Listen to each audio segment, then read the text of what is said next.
মাধুর্য লীলালভ্যেষু সজ্জন বৈষ্ণববৃন্দ, শ্রদ্ধেয়া মাতৃমণ্ডলীর চরণে প্রণাম পূর্বক রাধা দামোদরের অসিত অনুকম্পায় নিয়ম সেবা তথা দামোদর ব্রত উপলক্ষে মাসব্যাপী যে হরিকথার রসাস্বাদনের সুন্দর সৌভাগ্য আমরা প্রাপ্ত করেছি, তার অর্ধকালের কথার সূচনা করছি। পূর্বদিন শ্রী গোবিন্দের তৃণাবস্ত্র নাশন, তৃণাবর্ত উদ্ধার লীলা আমরা শ্রবণ করেছি। দশম স্কন্ধের সপ্তম অধ্যায়ে এই তৃণাবর্ত মোক্ষণ লীলার বর্ণনা, আর দশম স্কন্ধের সপ্তম অধ্যায়ের একবারে অন্তিমে মা যশোদা ভগবান বালমুকুন্দ গোপালকে কোলে বসিয়ে দুগ্ধপান করাতে করাতে বিশ্বরূপ দর্শন করেছেন। এবার শ্রী সুখদেব গোস্বামী পাদ দশম স্কন্ধের অষ্টম অধ্যায়ের সূচনা করলেন।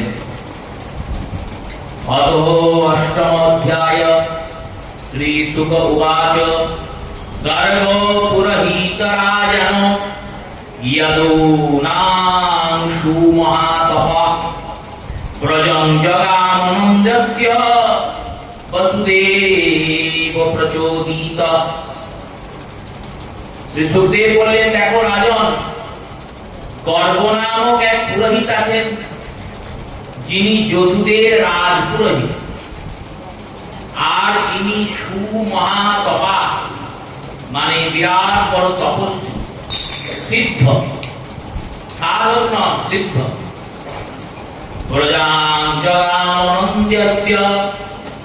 আর এই ব্রজে নন্দের ভবনে উপস্থিত হলেন বসুদেব প্রচোদিত, বসুদেবের দ্বারা প্রেরিত হয়ে।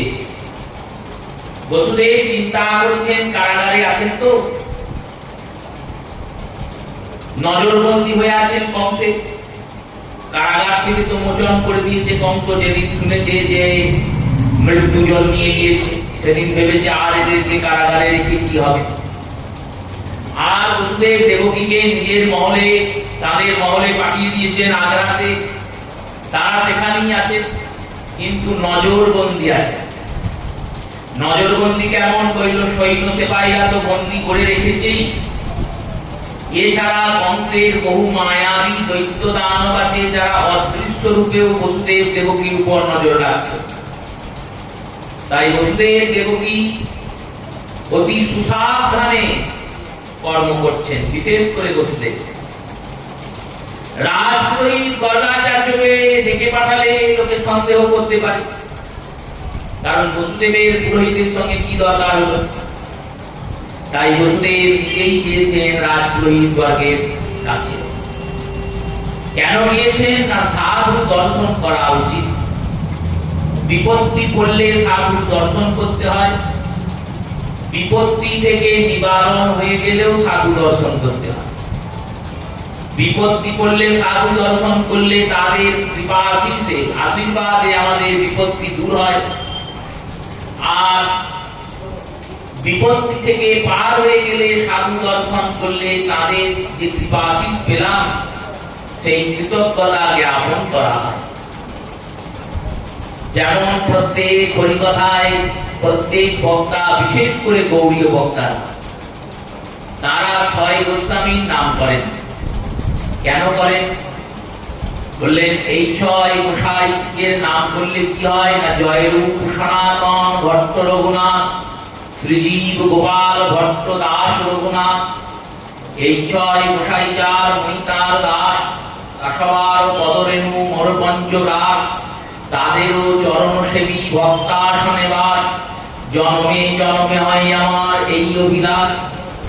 এই অভিলাষ পূর্ণ হয়, আর কি হয়, বিঘ্ন নাশ হয়। প্রাতঃকালে, সন্ধ্যাকালে, সকালবেলায়, সন্ধ্যাবেলায় কোন শুভ কর্ম করতে গেলে সেখানে সাধু গুরু বৈষ্ণবদের নাম করলে সমস্ত প্রকারের বিঘ্নের নাশ হয়। এটা সর্বজন সিদ্ধান্ত, সমস্ত সাধুরাই এই সিদ্ধান্তই করেন। এবার গৌড়ীয় বৈষ্ণবদের একটা বাড়তি পাওনা আছে। কি পাওনা? অন্যান্য যারা আচার্য আছেন, রামানুজাচার্য, নিম্বার্ক, বল্লভী, বিষ্ণুস্বামী, শান্তরি, শঙ্করাচার্যের সন্ন্যাসী বর্গ, এনাদেরকে মনে করে করে সাধুদের নাম করতে হয়। একদিন এক এক সাধুর নাম করেন। 6টি সাধুর নাম করা অবশ্যই কর্তব্য, যে কোনো সাধু। আচার্যদের এইরকম সিদ্ধান্ত। নরোত্তম বললেন, আমাদের তো 6 জন গোস্বামী আছেন, এনারাই তো সাধু, এদের থেকে বড় সাধু আর কে? তাই এই 6 গোসাই যার মনিতার, এই 6 গোস্বামী স্মরণ করলে এই বিঘ্নের নাশ হয়ে যায়। সাধুদের স্মরণ করে, সাধুদের চিন্তন করে, বিঘ্ন নাশ করে জীব কোন কর্ম করে। আবার কর্ম যখন হয়ে গেল, নামযজ্ঞ যখন পূর্ণ হয়ে গেল, তখন নাম পূর্ণ কীর্তনেও এই 6 গোসাইয়েরই নাম আছে। এখান থেকে সিদ্ধান্ত যে বিঘ্ন সরে গেলে সাধুদের দর্শন করা উচিত। বসুদেব তার অন্যতা করেননি, তিনি সাধু দর্শনে গিয়েছেন, গর্গাচার্যের কাছে গিয়েছেন, তার আশ্রমে বসেছেন। আচার্যগণকে বলছেন, প্রভু আপনাকে আমার একটা কাজ করে দিতে হবে। গর্গাচার্যের আশ্রমে গেলেন কেন? এই আশ্রমে এই তপস্যার প্রভাবে গর্গাচার্য এমনই তপস্বী যে তার আশ্রমে কোনো মায়াবী দানব দৈত্য প্রবেশ করতে পারে না। এই দৈত্য দানব প্রবেশ করতে পারে না, ফলস্বরূপ বসুদেবের যে বার্তা, সেই বার্তা কেউ শুনতে পাবে না। অদৃশ্য হয়ে যারা নজর রাখছে তারা বসুদেবের কোনো বার্তা শুনতে পাবে না। আর সৈন্য সামন্তকে তো বাইরে নিবারণ করাই যাবে, যে তোমরা বাইরে থাকো, আমি গুরুদেবের সঙ্গে ভিতরে গিয়ে বিশেষ বার্তা বলে আসি, কথাবার্তা করে আসি। এই সমস্ত কিছু ভেবে বসুদেব গিয়েছেন গর্গমুনির আশ্রমে। গর্গাচার্যকে গিয়ে বলছেন, প্রভুপাদ আমার 2 জন পুত্র নন্দের ভবনে আছে। একজন পুত্রের বয়স হয়েছে 1 বছর 3 মাস, রোহিণী নন্দনের। আর দেবকীর 8ম গর্ভজাত সন্তান, তার বয়স হয়ে গেছে 3 মাস পার করে প্রায় 100 দিন। এইবার নন্দরাজার বাড়িতে 2খানা ছেলে আছে ঠিকই, কিন্তু নন্দরাজন বিধিপূর্বক নামকরণ সংস্কার করেন নাই। যা নাম ধরে ডাকা হচ্ছে সেগুলো সব লুকিয়ে দিয়েছে, যা ভালো লেগেছে নাম দিয়েছে। মা যশোদা গোবিন্দকে নীলমণি বলে ডাকেন। যশোদা নীলমণি, জয় রাধা দামোদর, কারণ গোবিন্দ নীল, নীল কি আর কারো রং হয়? গোবিন্দ কালো, কিন্তু কালো বললে যদি গোবিন্দের কষ্ট হয়, তাই মা যশোদা কৃষ্ণকে নীলমণি বলে ডাকেন। নীলমণি বলে যশোদা ডাকেন, কখনো নন্দদুলাল বলে ডাকেন, যশোদালাল বলে নন্দরাজন ডাকেন, যশোদার নাম করা হয়। সখীরা লালা বলে ডাকে। এইভাবে এক একজন এক একটা নাম দিয়ে ডাকে, কিন্তু ভগবানকে বিধিপূর্বক নাম দান করা হয়নি। নামকরণ করাতে হয় সেটাও নন্দরাজন জানেন, কিন্তু ভুলে গেছে। চিন্তা করছেন ওসব করলে হলো, না করলে হলো, করি দিলেই হবে। কিন্তু ভগবান কখনো বেদ লঙ্ঘন করেন না। বেদের যে সংস্কার, সেই সংস্কারগুলি আমাদের ঐতিহ্য।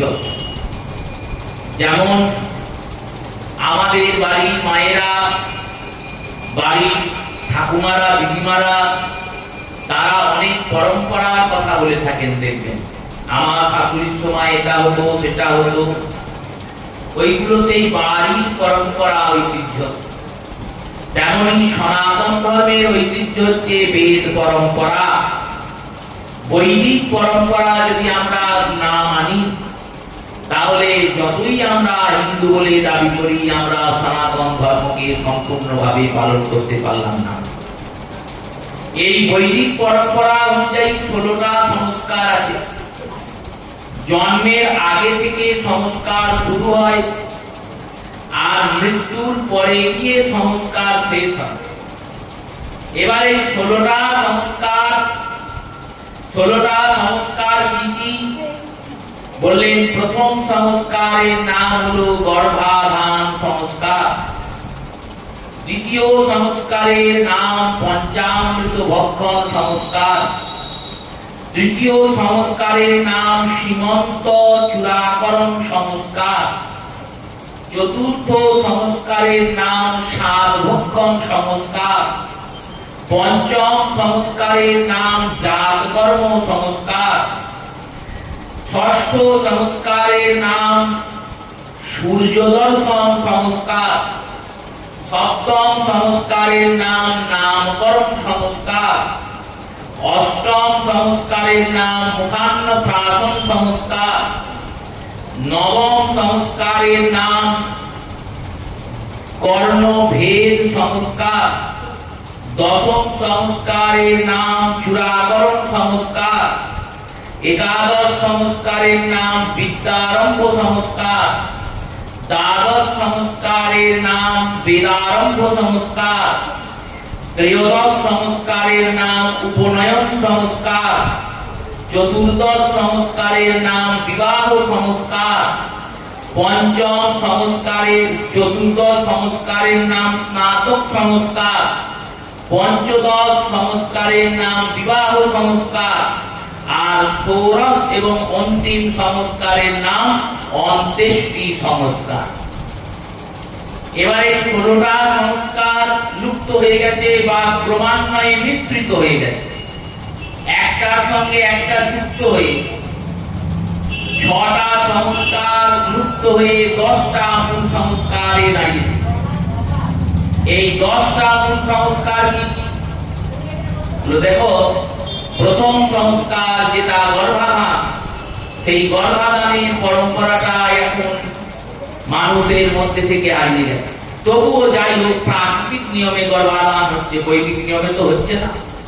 ফলস্বরূপ গর্ভ থেকে ভক্ত, বীর, যোগ্য, পণ্ডিত এদের জন্ম হচ্ছে না, মানুষ জন্মাচ্ছে। কিন্তু এই ধরনের বিচক্ষণ আত্মা কি জন্মাচ্ছে না। কশ্চিৎ কারণে যদি জন্মিয়ে যায়, তাহলে জানতে হবে ওটা কাকতালীয় ন্যায়ের দ্বারা সম্পাদিত হলো। কাকতালীয় ন্যায় কেমন? কাক এসে তাল গাছে বসলো আর হঠাৎ তালটা পড়লো। সবাই ভাবলো কাক তালটাকে ফেলেছে, কিন্তু কাক তো তালটাকে ফেলেনি, তালটা পড়ার সময়ই হয়েছে। এবার কাক এসে বসেছে বলে সবাই ভাবলো কাক এলো বসলো বলে তালটা পড়লো। কাকের বাড়ি কি তাল পড়ে?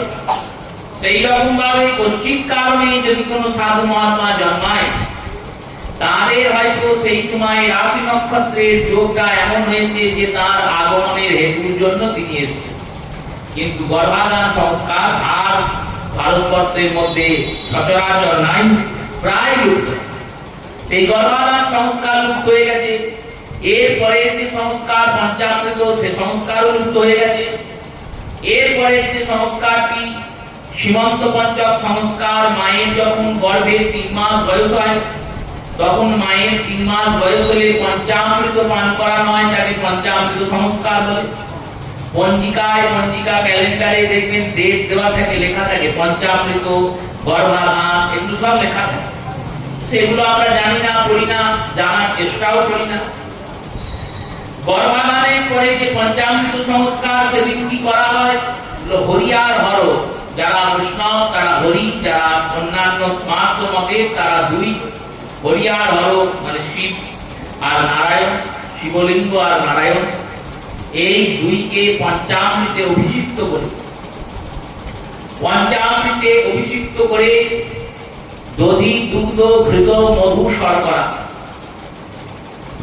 5টা অমৃত, তার মধ্যে শর্করার দ্বিগুণ মধু, মধুর দ্বিগুণ দধি, দধির দ্বিগুণ ঘৃত, ঘৃতের দ্বিগুণ দুগ্ধ।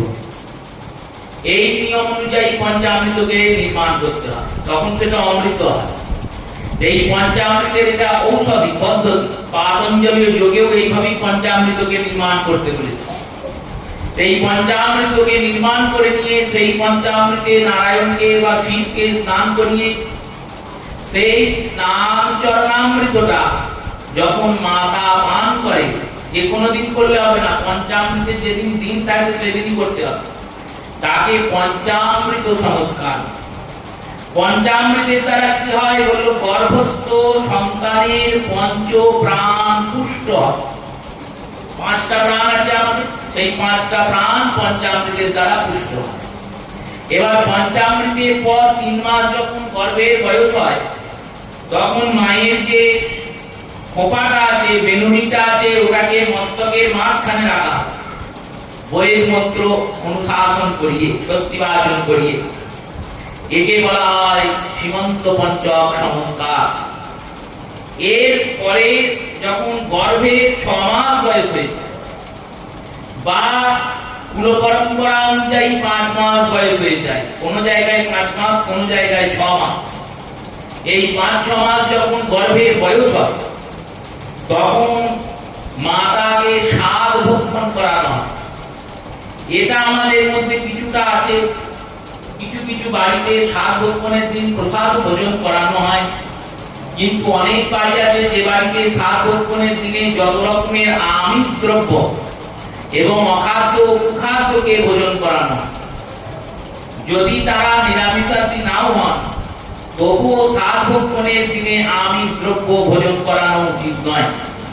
হয়তো তিনি নিরামিষ খান না, না খেতেই পারেন, কিন্তু স্বাদ ভক্ষণের দিন দেবভোগ্য প্রসাদই ভোজন করা উচিত। কারণ স্বাদ ভক্ষণ তো আর যে সেদিন হবে না, যেদিন ইচ্ছা হবে স্বাদ দেওয়া যাবে, যাবে না। স্বাদ ভক্ষণের যেটা তিথি পঞ্জিকায় নির্ধারণ হয়েছে, সেই তিথিতেই স্বাদ ভক্ষণ করাতে হবে। স্বাদ ভক্ষণের দিন প্রসাদ খাওয়ালে কি হয়, গর্ভস্থ সন্তানের বুদ্ধিটা সাত্ত্বিক হয়। আর যদি আমিষ ভোজন করানো হয়, কি হবে, গর্ভস্থ সন্তানের বুদ্ধি আসরিক হবে। অসুরের খাবার খেলে কি সে দেবতা হবে? দেবতার ভোগ আর অসুরের ভোগ কি এক হয়? দেবতার ভোগ দেবভোগ, অসুরের ভোগ অসুরের ভোগ।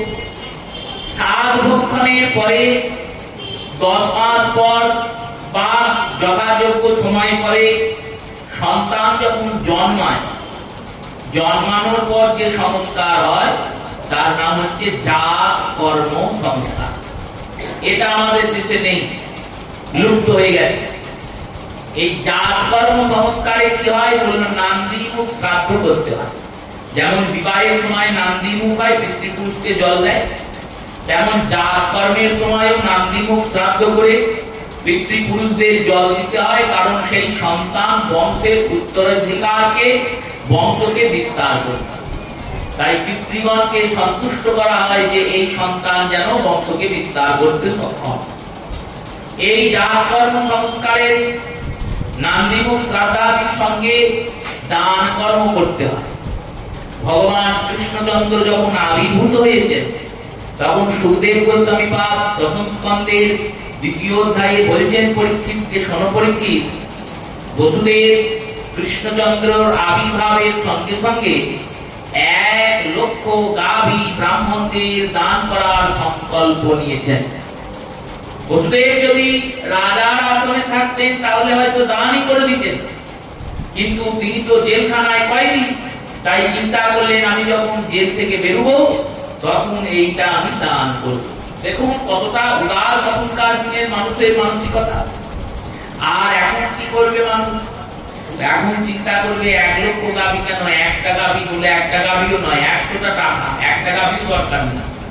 100টা টাকা আমার সন্তান হয়েছে, ছেলে বা মেয়ে, একটা দরিদ্র বা ব্রাহ্মণ বা বৈষ্ণবকে দিয়ে সেবা দেবো বললো, সে চিন্তাটাও আমাদের আসে না।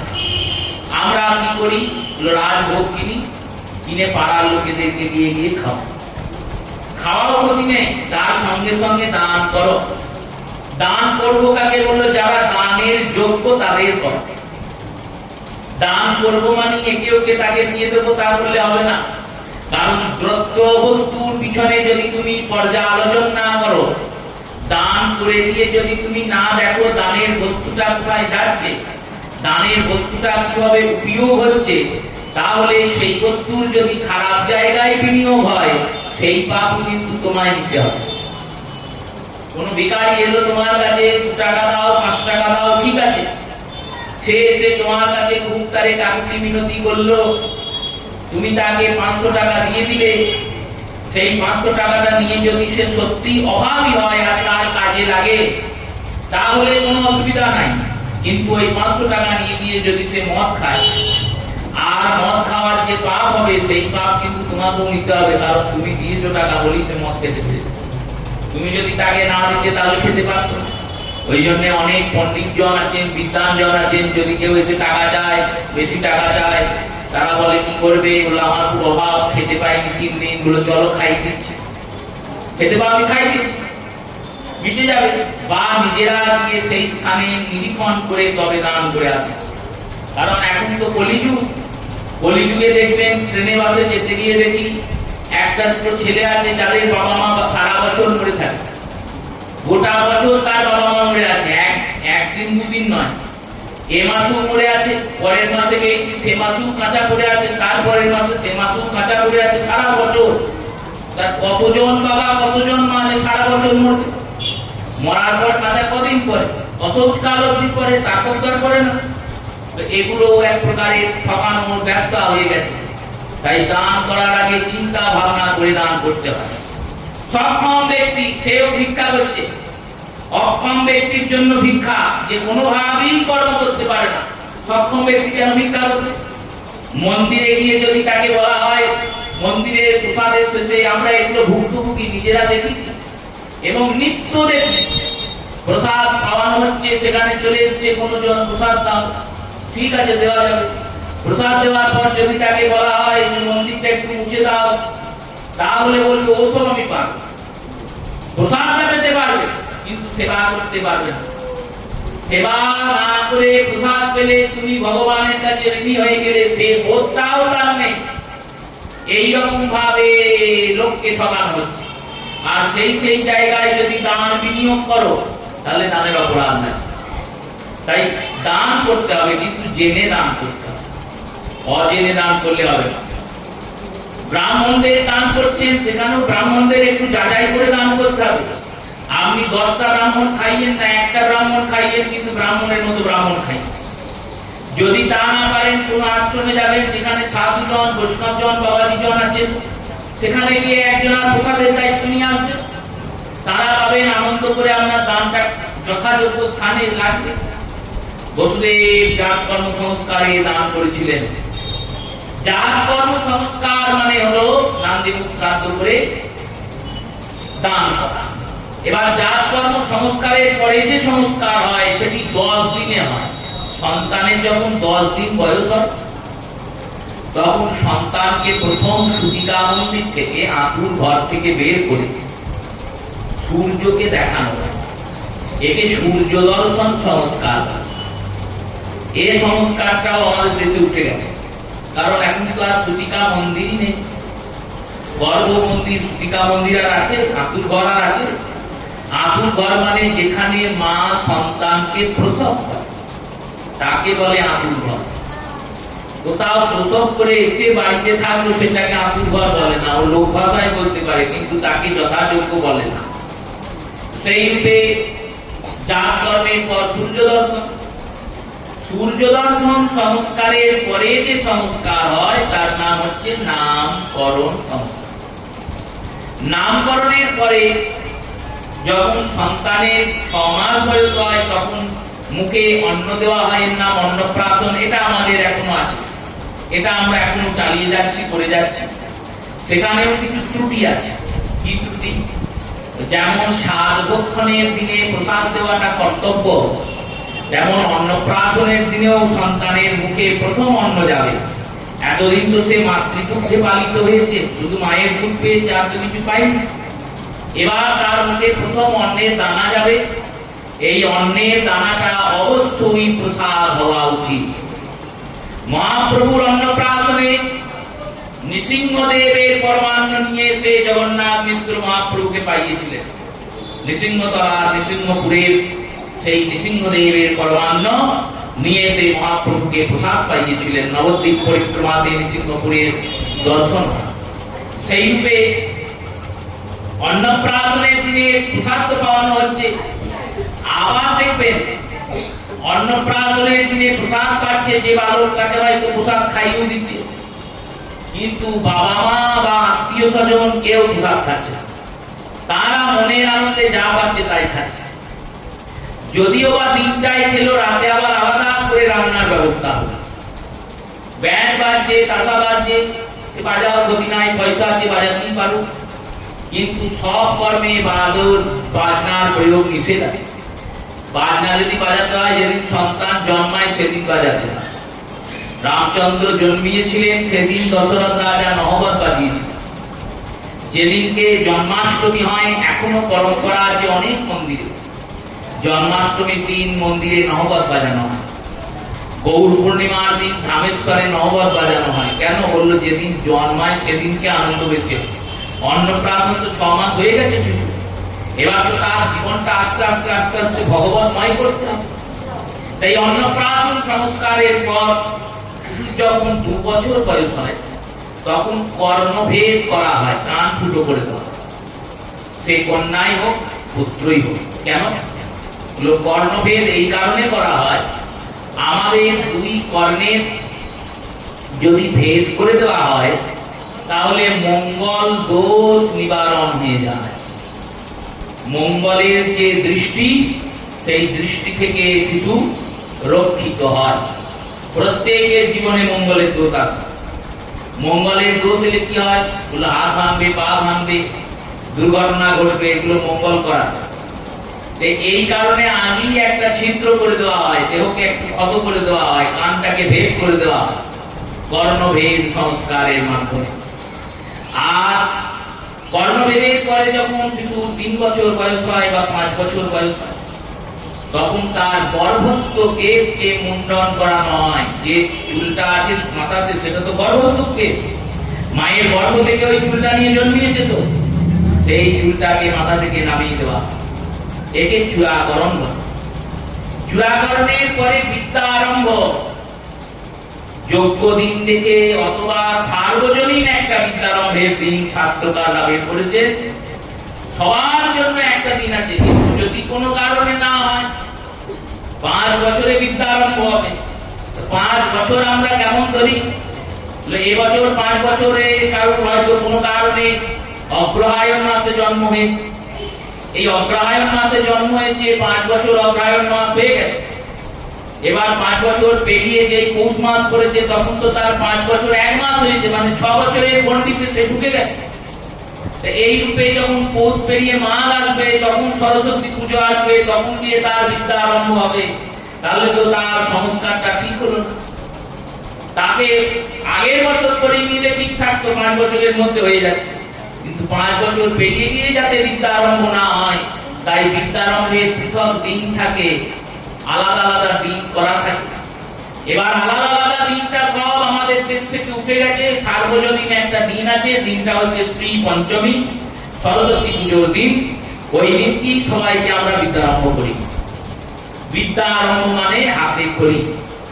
বিদ্যারম্ভের দিনে ওই স্লেট পেন্সিলে খড়ি দিয়ে মাটি দিয়ে লেখা হয়, এটাই বিদ্যারম্ভ। ওটা পূজা হয়, ব্রাহ্মণ আগে পূজা করেন, এমনি এমনি হয় না। তুমি একটা স্লেট নিয়ে গেলে 10 টাকার আর ব্রাহ্মণকে দিয়ে বললে এটা লিখে দাও, ওটা হাতে করি নয়, ওটা পূজা হবে। পূজা হওয়ার পর লেখনী পূজা করে এই বিদ্যা আরম্ভ হয়, সরস্বতী পূজার পর। এই বিদ্যা আরম্ভের পর বিদ্যা আরম্ভ হলো 5 বছর বয়সে। এবার ব্রাহ্মণ বালক হলে 7 বছর, 9 বছর, 11 বছর, অথবা অত্রি সংহিতা অনুযায়ী 13 বছর। মনু সংহিতাতে বলেছেন 11 পর আর উপনয়ন দেওয়া উচিত নয়। অত্রি সংহিতাতে আজ 1-2 বছর বাড়িয়ে 13 করেছেন। 13 পর আর উপনয়ন হয় না, তখন প্রায়শ্চিত্ত করে উপনয়ন। ব্রাহ্মণ বালক ছাড়া যদি ক্ষত্রিয় আর বৈশ্য বালক হয়, তাদের আবার জোর বছরে, মানে 10 বছরে, 12 বছরে, 14 বছরে এই উপনয়ন সংস্কার হবে, যজ্ঞোপবীত সংস্কার। উপনয়ন সংস্কারের পরে তার একটা নতুন সংস্কার হবে, তার নাম বেদারম্ভ সংস্কার। বেদ অধ্যয়নের অধিকার পাবে, বেদ মন্ত্র উচ্চারণের অধিকার পাবে। তার আগে ব্রাহ্মণ বালক হলেও তার বেদ উচ্চারণের অধিকার নাই। বেদ উচ্চারণ তো অনেক দূরত্ব, প্রণব উচ্চারণের অধিকার নাই। প্রণব শব্দের অর্থ ওঙ্কার। এই অউময়ের যোগে যে প্রণব, এই প্রণব অনববিত ব্যক্তির উচ্চারণের অধিকার নাই। অধিকার নাই মানে উচ্চারণ করলে কি মহাপাপ হবে? না, না, মহাপাপ হবে না, কিন্তু নিষ্ফলামতা মানে কোনো ফল হবে না। এইবার ধরো কোন মন্ত্র আছে যেখানে আদ্যক্ষর ওম আছে, যেমন পঞ্চাক্ষরী মন্ত্র শিবের।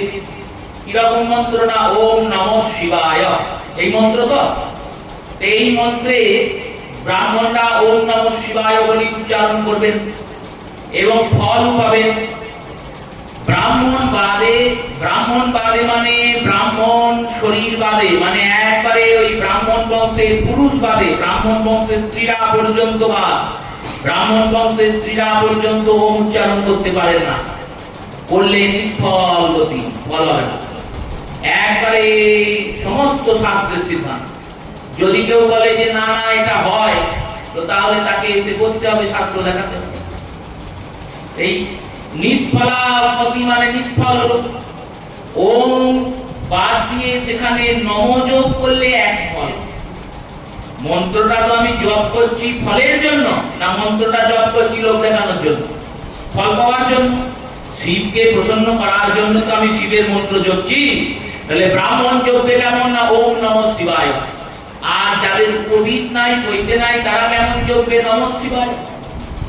এই দুয়ের ফল সমান। কিন্তু যাদের কোভিড নাই, কইতে নাই, তারা যদি ওম নমঃ শিবায় জপে সারা জীবন জপেই যায়, কোনো ফলই হবে না। তাহলে জপে লাভ কি? শাস্ত্রকে লঙ্ঘন করে তুমি ভগবান ভজন করতে গেলে ভগবান স্বীকার করবেন না, কারণ ভগবান শাস্ত্র নিজে নির্মাণ করেছেন আমাদের জন্য। তুমি কোন স্বর্ণকারের দোকানে গেলে একটা জিনিস নিয়ে বললে তুমি তো আমার খুব চেনা, এটা নিয়ে নাও, সোনার জিনিস, যতই চেনা হোক সে আগে ওটার বিচার করবে, তারপর নেবে। কেন? যদি সেটা সোনা না, বিচার করবে কি করে? কষ্টি পাথরে বসে অ্যাসিড দিয়ে যে কোনো একটা পদ্ধতিতে বিচার হবে। সেই রূপে ভগবান তোমাকে গ্রহণ করবেন। কি করে গ্রহণ করবেন? যদি ভজনটা শাস্ত্র যুক্ত হয়, তবেই তুমি ভগবান পাবে, না হলে পাওয়া যাবে না। সবকিছু ভাব দিয়ে হয় না। আমরা ভাবি ভাব দিয়ে সব হয়ে যাবে, তাই হয়? ভাব থাকলেই হবে। ভাবের সঙ্গে সঙ্গে শাস্ত্রীয় জ্ঞান থাকতে হবে, বিধিটাও প্রয়োজন, রাগটাও প্রয়োজন, তবে গিয়ে ভগবত প্রাপ্তি হবে, একভাবে হবে না। সেই রূপে উপনয়ন সংস্কারের পর বেদারম্ভ হয়। ব্রহ্মচর্য পালন করে ছাত্ররা বেদারম্ভ সংস্কারে নিযুক্ত হয়। 12 বছর ধরে ব্রহ্মচর্যের পালন করে বেদ অধ্যয়ন পূর্ণ করে।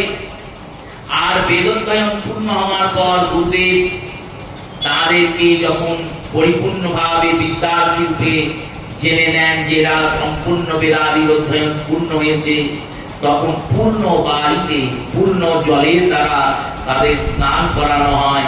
এর নাম স্নাতক সংস্কার। স্নাতক মানে গ্র্যাজুয়েট নয়, গ্র্যাজুয়েট তো পরে এসেছে। এই স্নাতক সংস্কারে গুরুদেব তাদেরকে স্নানাদি করিয়ে তাদের 12 বছরের যে তপস্যার জীবন, এক ব্রহ্মচারী ধরুন যদি 9 বছরে যায়, 12 বছর বেদ অধ্যয়ন করার পর 9 বছর আর 12 বছর 21 বছর বয়স হয়ে গেছে, কোনদিন সে আজ অব্দি চুল আঁচড়ায়নি, কোনদিন দাড়ি মুখ কাটেনি, কোনদিন শয্যায় শোয়নি, ভূমিতে শয়ন করে, পলাশ দণ্ড রেখে দেয় কাছে, কোনদিন গায়ে তৈল আদি মর্দন করেনি। এইভাবে যে দশা হয়েছে তার, সেই দশা থেকে তাকে মুক্ত করিয়ে, স্নান করিয়ে, শুদ্ধ করিয়ে এবার তাকে গৃহস্থ জীবনে ফিরিয়ে দেওয়া হবে। সেই সংস্কারের নাম স্নাতক সংস্কার। এই স্নাতক সংস্কারের পরে সে যখন বিবাহ করবে, তখন বিবাহ সংস্কার, এটা তো দেশে আছে, চিরকাল ছিল, চিরকাল আছে, চিরকাল থাকবে। আর বিবাহের পরে সন্তান আদি উৎপন্ন হবে। আর তারপরে যখন তার মৃত্যুর সময় আসবে, মরে যাবে। মরে যাওয়ার পরে তো সংস্কার নেই, বলুন না না মরার পরে একটা সংস্কার আছে, এর নাম অন্ত্যেষ্টি সংস্কার। মরার পরে এই শরীরটা নিয়ে গিয়ে চিতাতে যে আগুন জ্বলছে, সেই চিতার অগ্নিতে আহুতি দেওয়া হবে। এই দেহটাকে অগ্নিদেবকে সমর্পণ করা হবে। তাই দেহটাকে এমন করে তৈরি করো যাতে অগ্নিদেব এই দেহটা গ্রহণ করে প্রসন্ন হন, রুষ্ট না। দেহটা যদি কৃষ্ণ ভজনশীল হয়, অগ্নিদেব গ্রহণ করে তখন অগ্নিদেব আনন্দ পাবে। আর দেহটা যদি তামসিক হয়ে যায় তাহলে অগ্নিদেব রুষ্ট হবে। এই 29টি সংস্কার, এই 16টা সংস্কার, তার মধ্যে নামকরণ অতি গুরুত্বপূর্ণ সংস্কার। নামকরণ কিভাবে হয়? যখন জাতক জন্মায়, যেমন আমরা মরার পরে ঠাকুর বাড়ি ছুটি, পণ্ডিত মশাই বাড়ি ছুটি, পুরোহিতদের বাড়ি ছুটি, অথবা পুরোহিতদের ডেকে পাঠাই দিয়ে বলি দেখুন আমার বাবা বা মা এই সময় মরেছে, কোনো দোষ পেয়েছে না। কারণ মরার পরে ভয় লেগে যায়। যতদিন সেই মানুষটা বেঁচে ছিল ততদিন আমার ছিল, মরার পর তো সে ভূত প্রেত হয়ে গেছে, এবার দোষ পেলে তো আমার ঘাড় মটকা পেয়েছে। তাই দোষ পেয়েছে নাকি দেখুন, এগুলো আমরা করি। কিভাবে শ্রাদ্ধাদি কর্ম হবে বিচার করি। কিন্তু যখন ছেলে মেয়ে জন্মায় তখন আর ঠাকুর মশাই কেউ ডাকি না, আর কোন পুরোহিত বা জ্যোতিষীর কাছেও যায় না। কি করি? ছেলে মেয়ে জন্মালো, বাবার নাম এক, মায়ের নাম এক, বাবার মায়ের নামে দুটো অক্ষর নিয়ে ছেলের একটা নাম রেখে দিল, বা বাবার মায়ের দুটো অক্ষর নিয়ে মেয়ের একটা নাম রেখে দিল। এভাবে নাম রাখা যায় না। রাশিতে যে সন্তান জন্মাচ্ছে, যে জন্মিয়েছে, সে তো কোনো না কোনো রাশিতে জন্মিয়েছে, কোনো না কোনো তিথিতে জন্মিয়েছে। তিথির আবার সারাটা দিনে একটা তিথি অষ্টপ্রহর বাস করে, মানে একটা তিথির সময়কাল হচ্ছে 8 প্রহর। এই 8 প্রহরের মধ্যে 4 প্রহর দূষণ কাল থাকে। ওই দূষণ কাল কর্মে কোনো যাত্রা আদি হয় না। ওই দূষণ কালকে হোরা বলে। ওই হোরা কালের মধ্যে কোনো যাত্রা নিষেধ থাকে, কোনো শুভকর্ম নিষেধ থাকে। আর এই 4 প্রহর বাদ দিলে যে 4 প্রহর থাকে সেই সময় আবার অমৃত যোগ থাকে, মহেন্দ্র যোগ থাকে। প্রতিদিন 24টা ঘন্টা নিয়ে তো তিথিটা হবে। এইবার এই যে তিথিটা চলছে, এই তিথিটার মধ্যে কোনো না কোনো সময় সেই বালক জন্মাচ্ছে বা বালিকা জন্মাচ্ছে। সেই জন্মালো যখন, তখন জ্যোতিষ শাস্ত্রে নিয়ম করাই আছে যে কোন তিথিতে জন্মালে তার নামের আদ্যক্ষর কি হবে, কোন রাশিতে জন্মালে তার আদ্যক্ষর কি হবে, অন্তাক্ষর কি হবে। আদ্যক্ষর মানে প্রথম অক্ষর, অন্তাক্ষর মানে শেষ অক্ষর। এবার ওই দুটো অক্ষরকে নিয়ে মাঝে তুমি আর দুটো একটা অক্ষর দিয়ে একটা নাম ঠিক করতে হয়। আবার শুধু তাই নয়, নামটাকে বিচার করতে হয় যে নামটা কেমন রাখবো। অনেকের নাম রেখে দিয়েছেন, আমাদের দেশে প্রাপ্তি হয়, আমাদের এই বাংলায়, এই বঙ্গের দুর্ভাগ্য। অনেকের নাম আছে দেখবেন দশানন, নাম রেখেছে বাবা। রাবণের নামে ছেলের নাম, সে ঠিক আছে। আবার অনেকের নাম রেখেছে দুর্যোধন, এরকম নাম আছে দুর্যোধন নাম, দুর্যোধন নাম রেখেছে। অনেকের নাম রেখেছে কংস, কেউ কেউ আবার কংস নারায়ণ, কংস আবার নারায়ণ হয়ে গেল, দুয়ের সমন্বয়। এইভাবে নাম রাখে মানুষ। কংস নারায়ণ নাম রেখেছে ছেলে, নারায়ণ মুক্ত হয়ে গেছে, কেউ অত বড় নাম ধরে তো ডাকবে না কংস নারায়ণ বলে। সবাই গোটা পাড়ার লোক, গোটা দেশের লোক তাকে কি বলে ডাকবে? কংস বলে। কংস কোথায় যাচ্ছে, কংস কোথায় যাচ্ছে, এটাই তো নিয়ম। সেই রূপে নামকরণটা যথাযোগ্য করতে হয়। সাত্বিক, রাজসিক, তামসিক 3 প্রকারের নাম। তার মধ্যে কোন নামটি তার প্রিয়, এই কারণে সব সময় সাধুরা বলেন নামকরণের যদি কোনো কারণে তুমি নাম খুঁজে না পাও, তাহলে ভগবানের নামে অন্তত সন্তানের নামটা রেখো। ভগবানের তো নামের শেষ নেই, ভগবানের যে কোনো নামে নয় সন্তানের নাম রাখো। আমরা সেটাও রাখি। ফল কি হয়? বললো ফল নাম যেমন রাখি সেই রকম সন্তানগুলো কাজ করে। বদনাম রেখেছি, বদনাম খারাপ নাম, দুর্যোধন, দুঃশাসন এইসব নাম রেখেছি, সন্তান সেরকমই হচ্ছে। সেই কারণে নামকরণ সংস্কারটা অতি গুরুত্বপূর্ণ। বসুদেব চিন্তা করলেন আমার 2 ছেলে, রোহিণী নন্দন 1 বছর ধরে আছেন, 1 বছর ধরে ওর নামকরণ হয়নি, আর নন্দনন্দন যশোদানন্দন, দেবকীনন্দন, যাই বলুন না কেন, তিনিও একবারে 100 দিন পার হয়ে গেল, 90 দিন পার হয়ে গেছে, 3 মাস পার হয়ে গেছে, সেই নন্দনন্দনেরও নাম হয়নি। তাই হে গুরুবর, আপনি কৃপা করে সেখানে যান আর গিয়ে নামকরণ সংস্কার করুন। নামকরণ সংস্কারের দিন আছে, জন্মের দিন নামকরণ সংস্কার করা যায়, ষষ্ঠ দিনে 6 নম্বর দিনে নামকরণ সংস্কার করা যায়, 10 নম্বর দিনে নামকরণ সংস্কার করা যায়। অধিক কিন্তু কেন এই দিনগুলো দিয়েছে বলো, দেখুন কোন সন্তান জন্মিয়েছে, আপনি ভাবলেন আজকে ঠাকুর মশাইকে ডেকে নামকরণ করাবো, আর অমনি খবর পেলেন বংশের তো মরে গিয়েছে, তাহলে তার নামকরণ হবে না। কারণ অসৌচকালে মৃত অসৌচ পড়ে গেলে তো আর বেদ কর্ম হবে না। তাহলে তাই অধিক দিন, যেমন নিয়ম সেবার 3টে দিন কেন করা আছে, যদি কেউ কোনো কারণে নিয়ম সেবার একটা সেবা ধরতে পারলো না, একাদশী থেকে শুরু করতে পারলো না, বলো সে পূর্ণিমায় করে, পূর্ণিমাতে করতে পারলো না, সংক্রান্তিতে করবে, 3টে দিন করার ব্যবস্থা করা আছে শাস্ত্রে। সেই রূপে একদিনে প্রথম দিনে, ষষ্ঠ দিনে, ষষ্ঠের পর অষ্টম দিনে, অষ্টমের পর দশম দিনে, দশমের পর সংক্রমণ কল্পে মানে 1 মাসে, আর তা যদি না হয় 100 দিনেও নামকরণের বিধি আছে, 100 নম্বর দিনেও নামকরণ করা যায়। এবার 100 নম্বরই দিন হয়েছে, মানে গোপালের বয়স হয়েছে 100 দিন, 3 মাস পেরিয়ে 10 দিন হয়েছে, গোপাল আজকে 100 দিনের আয়ু পেয়েছে, ভগবান 100 দিনের বালক্রম চলছে। আর নন্দরাজ সকালে উঠেছেন, দরজার কাছে গিয়ে দাঁড়িয়েছেন, আর দাঁড়িয়েছেন যখন তখন দেখছেন গর্গাচার্য এসে উপস্থিত।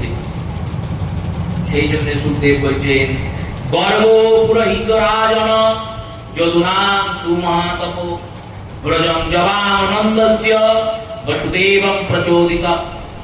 এবার গর্গাচার্যকে দেখে ভাবছেন, ইনি তো আমাদের একজন বিরাট পণ্ডিত মানুষ, এইরকম বৈষ্ণব দর্শন পেয়েছি সকালে, তাহলে আমার মঙ্গলই হবে, সাধু দর্শন পেয়েছি। প্রণাম করেছেন, পাদ্য দিয়েছেন, অর্ঘ্য দিয়েছেন, বলেছেন কি কারণে আগমন প্রভু। গর্গাচার্য বলছেন, দেখো রোহিণী হচ্ছে বসুদেবের পত্নী, আর আমি বসুদেবের বংশের পুরোহিত, তার ছেলে তোমার ঘরে আছে অনেক দিন ধরে, তার নামকরণ হয়নি, তাই আমি তার নামকরণ করতে এসেছি। নন্দ বলছেন, আপনি যখন তার নামকরণ করবেন তখন আমার ছেলেটার নামকরণ করে দিন, বসুদেবের সন্তানেরও নাম হয়ে যাবে, আমার সন্তানেরও নাম হয়ে যাবে। কারণ আমাদের গুরুদেব যিনি শাণ্ডিল্য ঋষি, তিনি এখন বৃন্দাবনে নেই, তিনি এখন তীর্থ পরিক্রমায় গিয়েছেন, ঋষিবর শাণ্ডিল্য নেই, তাহলে নামকরণ কে করবে? গর্গাচার্যর তো উদ্দেশ্যই এটা, কিন্তু গর্গাচার্য তার বলতে পারেন না যে তোমার ছেলের নামকরণ করতে এসেছে। যদি বলেন তাহলে নন্দ বলবেন, কেন আমার ছেলের নামকরণ আপনি করবেন কেন আমাদের পুরোহিত থাকতে? কারণ নন্দরাজন হচ্ছেন বৈশ্যকুল, আর বসুদেব হচ্ছেন ক্ষত্রিয় কুল, ক্ষত্রিয় কুলের রাজপুরোহিত কেন আমার ছেলের নামকরণ করবে? তাই চতুরতা করে গর্গাচার্য বলছেন, রোহিণী পুত্রের নামকরণ করতে এসেছি। জানেন, যেই বলবো কথাটা অমনি নন্দের মনে পড়ে যাবে আমার ছেলের তো নামকরণ হয়নি, তাহলে একসঙ্গে দুজনার হয়ে যাবে। বসুদেব নন্দরাজন জিজ্ঞেস করেছেন গর্গাচার্যকে, প্রভু এটা যদি করে দেন খুব উপকার হয়। গর্গাচার্য বলেছেন, তাই হবে। তা কিন্তু একটা শর্ত আছে। বললো কি শর্ত?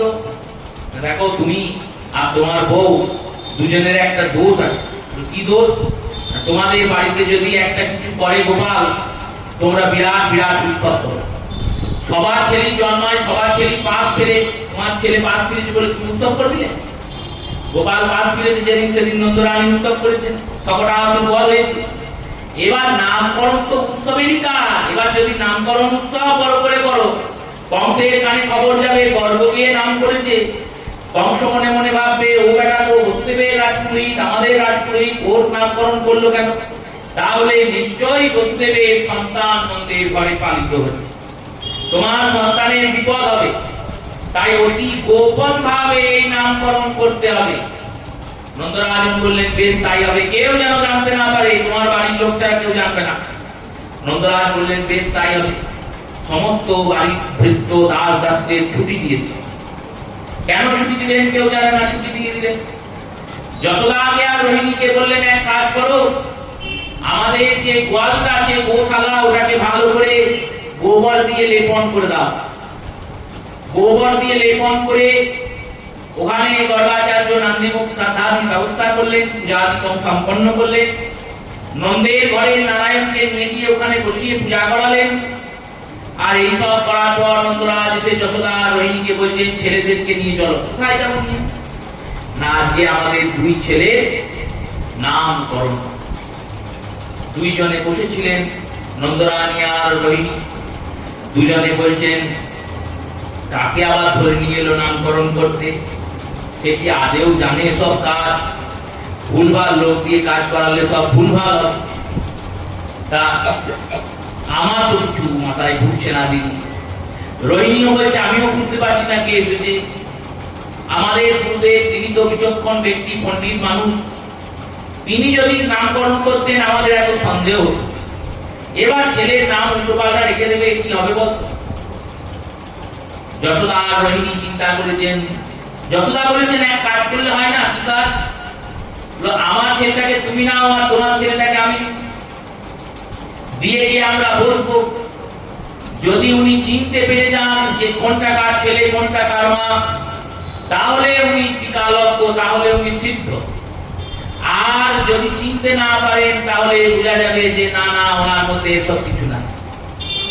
করেছেন তাই। নন্দের স্ত্রী মা যশোদার কোলে বলরামকে নিয়েছেন, আর রোহিণী মা তার কোলে কৃষ্ণকে নিয়েছেন।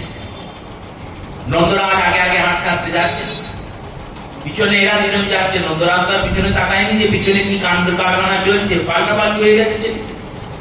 নন্দরাজ যে সামনে বসেছেন, নন্দরাজের বাম ভাগে মা যশোদা বসেছেন, যশোদার কোলে বলরাম আছে। আর দক্ষিণ ভাগে রোহিণী বসেছেন, রোহিণীর কোলে কৃষ্ণ আছে। এবার নন্দ ইশারা করে রোহিণীর দিকে দেখাচ্ছেন যে এর নামকরণ আগে করতে হবে, কারণ এ বড় ছেলে, যে বড় বয়সে তার নামকরণ আগে হওয়া উচিত। রোহিণীর দিকে ইশারা করে দেখাচ্ছেন।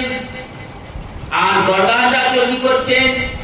গর্গাচার্য বলছেন না, ওর নামকরণ আগে হবে না। তাহলে কার হবে? যশোদার কোলে যে বসে আছে তার। তাই এখানে সুখদেব বলছেন শ্রী গর্গ উবাচ অহং হি রোহিণী পুত্র রমণং শ্রুরিদবগুণং অস্য স্বৎপতে রাম ইতি বলাধিক্ষায়ং বিদু। অহং হি, এই রোহিণীর পুত্র। এই রোহিণীর পুত্র কেন হলো? রোহিণীর কোলে নেই তো, ওই জন্যই বলছে এই রোহিণীর পুত্রের নাম রাম হবে। এই রোহিণীর পুত্রের নাম কি হবে? বললো রাম। রাম মানে আনন্দ দানকারী, যে সবাইকে আনন্দ দেবে। আর এর মধ্যে বলের আধিক্য থাকবে বলে একে সবাই বলরাম বলবে। বলিয়ে বলরাম ভগবান কি। যদু নামতো ভাবত শঙ্কর সমমুসন্তপি। এর আরেকটা নাম হবে শঙ্কর্ষণ, আরেকটা নাম হবে বলভদ্র। ভদ্র মানে কল্যাণকারী, বল মানে শক্তি। তো বলরামের মধ্যে শক্তি আছে, কিন্তু সেই শক্তি কারুর অকল্যাণ করে না, এই শক্তি সবার কল্যাণ করে, তাই এনার নাম বলভদ্র। এবার ভগবান কৃষ্ণের নামকরণ করছেন, বলছেন আসন বস্ত্রয় অস্ত্য বৃতানু যুগং তনু শুক্ল রক্ত তথা পীত ইদানিং কৃষ্ণং গদাগত। বললেন দেখো এই ছেলের নাম আমি কি রাখবো? এ যুগে যুগে এক এক বর্ণের জন্মায়। দুই যুগে পূর্বে জন্মিয়েছে আর কলি যুগে জন্মাবেন। এখন ইনি কৃষ্ণ হয়ে জন্মিয়েছেন, তাই এর নাম রাখলাম কৃষ্ণ। এবার শুধু এটা নয়, এই কৃষ্ণ নাম রাখার পিছনে কারণ ভগবান যে পক্ষে জন্মিয়েছেন সেই পক্ষটি কৃষ্ণ পক্ষ। ভগবান যে তিথিতে জন্মিয়েছেন সেটি অষ্টমী তিথি। সেই দিন রোহিণী নক্ষত্র ছিল। রোহিণী আর অষ্টমীর যখন ভেদন হয়, আর সেটা যদি কৃষ্ণ পক্ষে হয়, তাহলে আদ্যক্ষর নামের ক হয়। আদ্যক্ষর ক বলে কৃষ্ণ, কৃষ্ণে ক অক্ষর মিলছে। আর কৃষ্ণ নামের অর্থ হরিনামামৃত ব্যাকরণে শ্রী, জীব গোস্বামী পাদ 28 রকম ব্যাখ্যা করেছেন কৃষ্ণ নামে। কিছু কিছু আমরা আস্বাদন করব, তারপর কথাকে এগিয়ে যাব। কৃষ্ণ নামের একটি অর্থ কৃষ ধাতুতে নয়ের অভিনিবেশ হয়ে কৃষ্ণ হয়েছে। কৃষ ধাতু মানে কর্ষয়তি অতঃ কৃষ্ণম। কর্ষ মানে হচ্ছে যা আকর্ষণ করতে সক্ষম, তাকে কর্ষ বলে। এই আকর্ষণ করেন বলে এনার নাম কৃষ্ণ। কাকে আকর্ষণ করেন না? জীবাত্মাকে আকর্ষণ করেন। জীবাত্মা ভগবানের দিকে যেতে চাইছেন, কিন্তু মায়া যেতে দিচ্ছে না। এইবার ভগবান কৃষ্ণের নাম করলে কি হয়? ভগবান কৃষ্ণের নাম গ্রহণ করলে জীবাত্মার এই মায়াবাধকতা নিবারণ হয়, আর ভগবান কৃষ্ণের নামের আকর্ষণে জীবাত্মা কৃষ্ণকে প্রাপ্তি করে, তাই এনার নাম কৃষ্ণ। কৃষ্ণ শব্দের আরেকটা অর্থ কৃষ ধাতু। কৃষ ধাতু আরেকটি অর্থ হচ্ছে চষণম। চষণম মানে চাষ করা। চাষ যে করে তাকে কি বলে? চাষা। আর কৃষি যে করে তাকে কি বলে? কৃষক। কৃষি মানে কি? বললো কৃষি মানে রোপণ, বপন, সিঞ্চন, ফলন। এই চারটে কর্ম করতে হয় কৃষককে। রোপণ, রোপণ মানে পোতা। বপন, বপন মানে তার পরিচর্যা করা। আর ছেদন মানে তাকে কর্তন করা যথাসময়ে। আর রোপণ, বপন, ছেদন আর বিক্রয়, বিনিময়, এই এত কটা করে বলে তো সে কৃষক নিয়ে আসে, অব্দি বাড়িতে নিয়ে এসে বিক্রি করে। কৃষ ধাতু অর্থ হচ্ছে চষয়তি কৃষক। এই কৃষ্ণ শব্দের অর্থে ভগবান কি করেন? ভগবান এই চারটে কাজ করেন। ভগবান এই চারটে কাজ কি করে করেন? তো দেখো, ভগবান যখন গুরুদেব রূপে আসেন, জীবন স্তর লাগি নন্দ সুত হরি, ভুবনে প্রকাশ পান গুরু রূপ ধরি। চরিতামৃতকার বললেন গুরু কি করেন জানো? কি করেন না? ভ্রমিতে ভ্রমিতে জীব ও ভ্রমিতে ভ্রমিতে জীব যখন গুরুদেবকে পায়, অনন্ত কোটি ভ্রমণ করতে করতে তখন কি হয়? গুরু কৃষ্ণ কৃপায় পায় ভক্তিলতার বীজ। সেই বীজ গুরু কৃষ্ণ গুরু রূপে করেন রোপণ। তার রোপণ হলো ভগবান কৃষ্ণ গুরু রূপ ধারণ করেছে। কি করলেন? ভগবানকে পাওয়ার যে বীজ, বীজ মানে সূত্র, যে সূত্রের দ্বারা আমরা ভগবানকে পাবো। যেমন একটা কাপড়, সেই কাপড়টার মধ্যে আছেটা কি? যত দামি কাপড় হোক আর যত কম দামি কাপড় হোক, সেই দামি আর কম দামি কাপড়টার মধ্যে কি আছে? বললো সুতোই আছে। একটা লম্বা করে সুতো আছে আর একটা চওড়া করে সুতো আছে। এই সুতোতে সুতোতে বুনতে বুনতেই তো বস্ত্রটা নির্মাণ হয়েছে। এই বস্ত্রটার নির্মাণ যেমন সূত্র দিয়ে হয়েছে, সুতো ছাড়া কাপড় তৈরি করা যাবে? ফুল ছাড়া মালা গাঁথা যাবে? যাবে না তো। তেমনি ভগবানকে পাওয়ার যে সূত্র, মানে ভগবানকে পাবো, সেই পাওয়ার জন্য যে সূত্রটা দরকার, যে ছোটটা দরকার, ওই কাপড়ের যথাযোগ্য ছোটটা যদি ধরতে পারি, তাহলে সব ছাড়াতে ছাড়াতে ছাড়াতে ছাড়াতে ওই গোটা কাপড়টা কিন্তু আবার সুতো হয়ে যাবে, আবার ওই সুতো দিয়ে অন্য কাপড় বোনা যাবে। তেমনি যে সূত্রটা দিয়ে আমি ভগবান পরমেশ্বরকে পাবো, সেই পরমেশ্বরকে প্রাপ্তির সূত্রের নাম হচ্ছে বীজ মন্ত্র।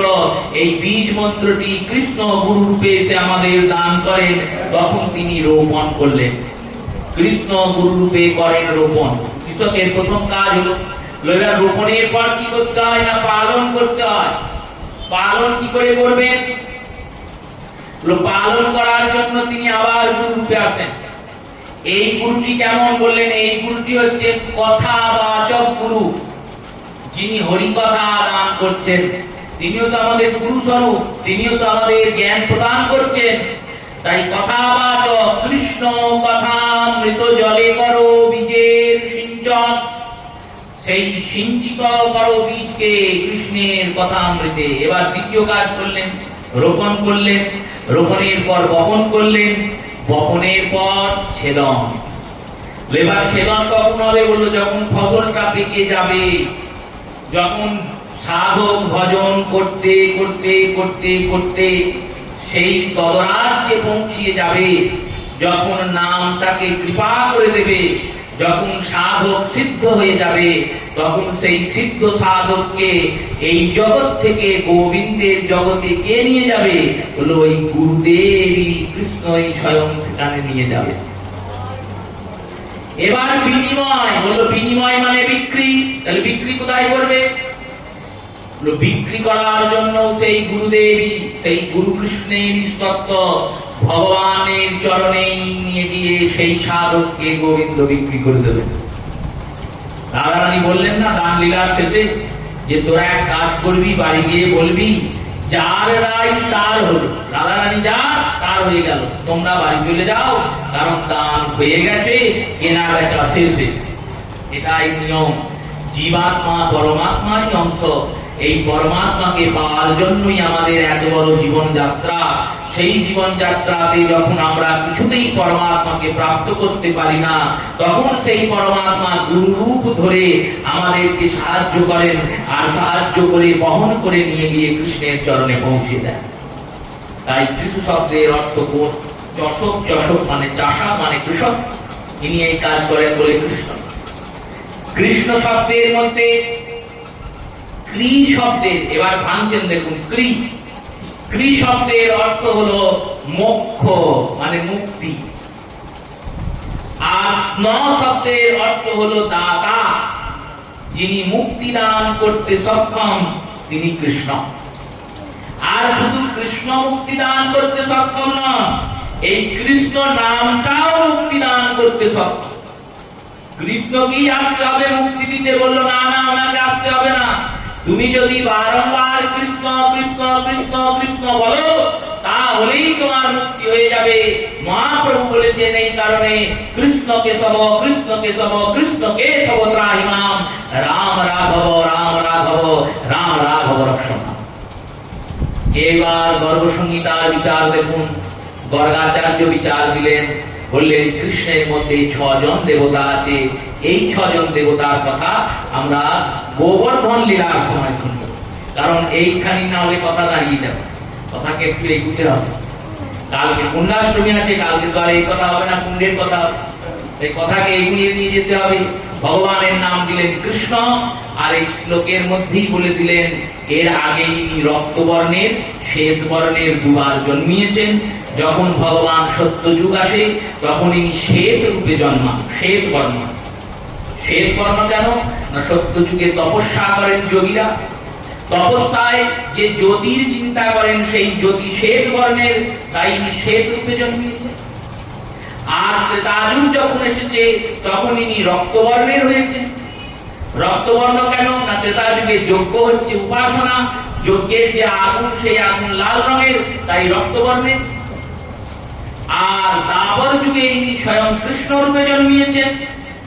আর যখন কলিযুগ আসবে তখন ইনি পীত, পীত মানে হলুদ, হলুদ মানে গৌর হয়ে জন্মাবেন। এই গৌর সুন্দর যে আসবেন তার সিদ্ধান্ত ভাগবত দিয়ে দিলেন, বলিয়ে গৌরচন্দ্র ভগবান কি।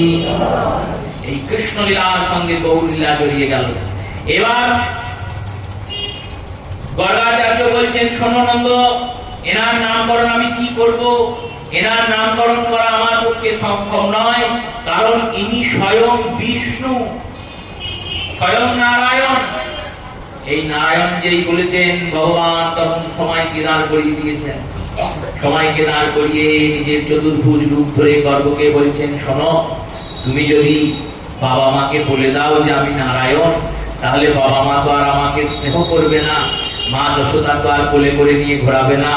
মা বা কি করবে বলো? ঠাকুর বাড়ি নিয়ে গিয়ে বসিয়ে দেবে, আর ধূপ ধুনো দেখাবে, আর সকাল বিকাল দুটো করে বাতাসা আর নকুল দানা দেবে। এর বেশি তো কিছু করবে না। আর এইসব করতে তো আমি আসি নাই, আমি এসেছি নন্দ ভবনে আনন্দ আস্বাদন করতে। তাই তুমি এক কাজ করো, নারায়ণ না বলে নারায়ণ সমগুণ বলে দাও। ব্যাসদেবের পুত্র সুখদেব বলছেন, তাই বলছেন। কি বলছেন? তস্মাদয়াৎমজোহ তে নারায়ণ সমগুণম শ্রিয়াম কীর্তনুভাবেন গোপস্ত্বয়ান সমাহিত। নন্দকে বললেন, দেখো নন্দ, তোমার এই ব্রজে যত গোপগণ আছেন সবাই মিলেও যদি এনার কীর্তন করেন তাও এনার নাম কীর্তনের অন্ত হবে না, কারণ ইনি নারায়ণের সমান গুণসম্পন্ন, নারায়ণের সমান গুণসম্পন্ন। এইভাবে ভগবানের নামকরণ লীলা হলো। সুখদেব গোস্বামী পাঠ করলেন, শশীকলার মতো কৃষ্ণচন্দ্র বাড়তে লাগলেন। কৃষ্ণচন্দ্রের যথাসময়ে মুখান্নপ্রাশন হলো। অন্নপ্রাশনের দিনে নন্দের ভবনের যে শালগ্রাম, সেখানে পরমান্নের ভোগ দিয়ে ভগবানকে অন্নপ্রাশন করানো হলো। আর তারপরে গোবিন্দ আস্তে আস্তে হামা দেওয়া শুরু করলেন।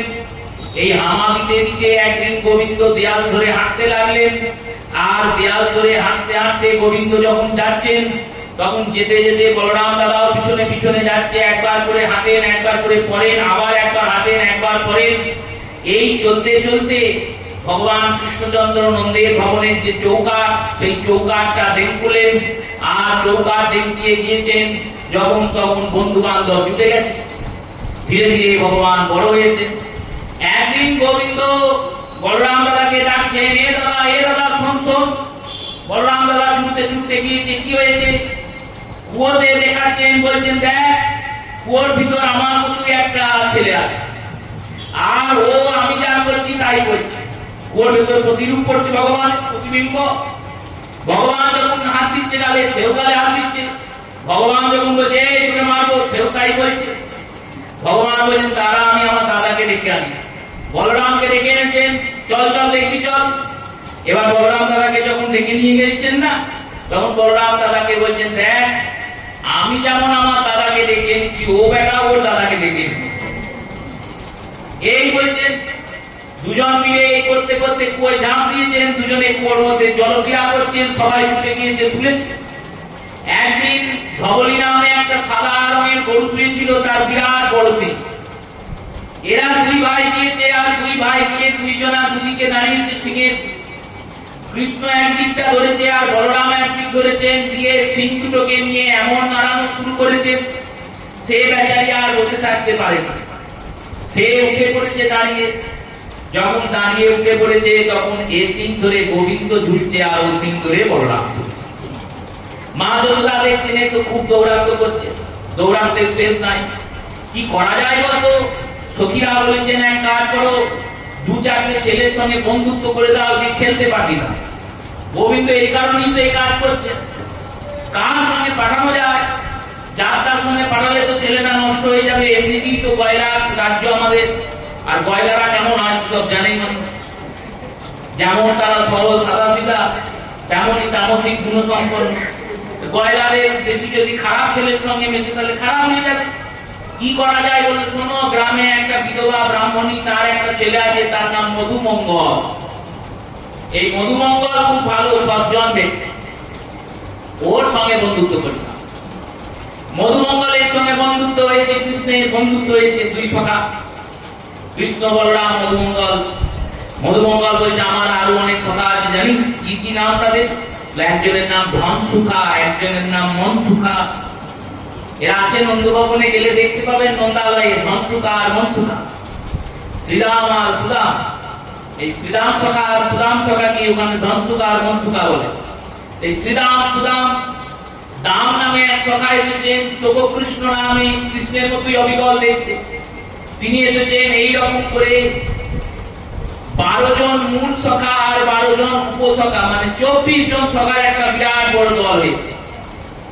এইবার এই দল বসে বসে খেলাধুলা করে, কখনো ড্যাঙ্গুলি খেলে, কখনো কানামাছি খেলে, কখনো আবার একাজ ওকাজ করে। এই ডালে ওঠে ফল পারে, ওর ডালে ওঠে ফল পারে, এর পাঁচিলে ওঠে, এই সব উৎপাত করে।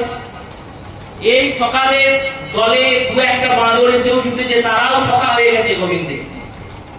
আর এইরকম ভাবে ভগবান যখন লীলা করছেন, একদিন এই সকালে সব মিটিং বসেছে। মিটিং এ মধুমঙ্গল বলছে, দেখ আমরা ঘুরছি ফিরছি, খেলা করছি, সবই ঠিক আছে, কিন্তু আমাদের খাবার দাবারের কি ব্যবস্থা? প্রতিদিন যদি এক জায়গায় 10টা লোক বসে, বসতে বসতে একদিন না একদিন তো বলবে যে কিছু একটা খাওয়া দাওয়ার ব্যবস্থা কর। কি করা যায়? একজন কৃষ্ণ বলছে বেশ আমি কাল বাড়ি থেকে খাবার নিয়ে আসবো। কৃষ্ণ যখন এই কথা বলেছে না, তখন বলছে তুই না নিয়ে আসবি, তুই রাজার বেটা, আমরা কোথেকে আনবো? আর আমরা যদি খাবার আনতে যাবো, আবার এতজনের জন্য খাবার আনতে হবে, একজনের জন্য তাহলে হবে না। তুই একদিন পানি দিলি, সেদিন 24 জনকে খাওয়ালি, 26 জনকে কৃষ্ণ বলরাম নিয়ে। এবার তুই 26 জনকে খাওয়ার জোগাড় দিতে পারবি, আমরা করতে দেবো। তাহলে এক কাজ কর, সবাই মিলে নিয়ে আসি। বললো সেও হবে না, প্রতিদিন বাড়ি থেকে চাইলে দেবে না, এমনিতেই মাখন দেয় না। কে মাখন দেয় না? আমার মা দেয় না। সুবলদাম বলছে আমাদের মারা দেয় না। কেন? মাখন বিক্রির জিনিস, বিক্রির জিনিস যদি তোদের খাই দেবো তাহলে বাড়িটা চলবে কি করে, সংসার চলবে কি করে? মাখন তৈরি করে করে ছিটিয়ে তুলে রাখে। ভগবান বলেন এই কাজ করে, খাবার জিনিস খেতে দেয় না? বললো না, তৈরি করে কিন্তু খেতে দেয় না। আমরা দেখি ভাবি যে আছে কিন্তু খেতে পারি না। এই সব যখন বলেছেন, গোবিন্দ বলছেন বেশ তাহলে আমাদের একটা দল করতে হবে। কি দল? দলটার নাম হবে ননি চুরি দল। আমরা ননি চুরি করব, মাখন চুরি করব। এই দলটার মধ্যে একটা সভাপতি দরকার, যে সভাপতি দলটাকে নেতৃত্ব দেবে। কে সভাপতি? দেখ, বলরাম দাদা হচ্ছে সব থেকে বয়সে বড়। যদি কেউ হাতে নাতে ধরা পড়ি, আমরা বলরাম দাদাকে সামনে দাঁড় করিয়ে চলে আসি। বলরাম দাদাকে সভাপতি করেছে। সেক্রেটারি কে হবে? বলে আমি সেক্রেটারি, আমি সব কাজ করে দেবো। সম্পাদক মানে তো সে সব কাজ করবে, তবে তো নাম সম্পাদক। আর বুদ্ধিটাকে যোগাবে, বললো ব্রাহ্মণের বুদ্ধি বেশি, মধুমঙ্গল বুদ্ধি দেবে কি কিভাবে কি করা যায়। এই করে এক ননি চুরির দল হয়েছে।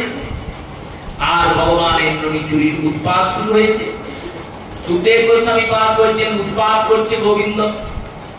এই গভীর ঘরে যান, এই কাজ করেন, ওই গভীর ঘরে যান, এই কাজ করেন। মা যশোদা একদিন বসে আছেন বিকাল বেলায়, বসে বসে কেশো সিংহার চুলটুল আজগাচ্ছেন। আর এই সময় গোপীরা এসেছে মা যশোদার কাছে বলতে। গোপীরা কি বলতে এসছে আমরা শুনি, শুনে নিয়ে আমরা কথা অগ্রসর। तेरा श्याम बड़ा अलबेला, मेरे मटकी में मार गया ढेला। तेरा श्याम बड़ा अलबेला, मेरे मटकी में मार गया ढेला। तेरे श्याम बड़ा अलबेला, मेरे मटकी में मार गया ढेला। तेरा श्याम बड़ा अलबेला, मेरे मटकी में मार गया ढेला। कभी गंगा किनारे, कभी यमुना किनारे, कभी गंगा किनारे, कभी यमुना किनारे, कभी गंगा किनारे, कभी यमुना किनारे, कभी गंगा किनारे, कभी यमुना किनारे। कभी सरयू में नहाए अकेला, मेरे मटकी में मार गया ठेला। तेरा श्याम बड़ा अलबेला, मेरे मटकी में मार गया ढेला। मेरा श्याम बड़ा अलबेला, मेरे मटकी में मार गया ठेला। तेरा श्याम बड़ा अलबेला, मेरे मटकी में मार गया ढेला। कभी गोवा के संग, कभी ग्वालन के संग, कभी गोपिया के संग, कभी गोरा के संग, कभी गोपियन के संग, कभी ग्वालन के संग, कभी कभी गोपिया के संग, कभी गोरा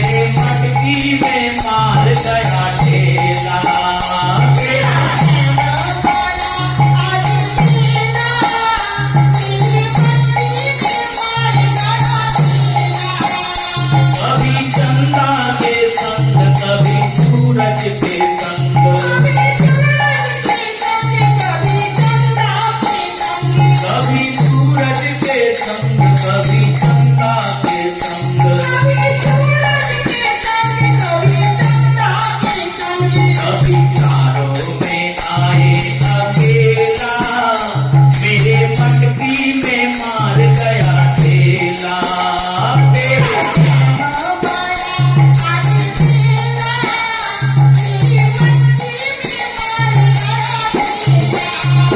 तेरा बड़ा अलबेला मेरे मटकी में मार गया ठेला तेरा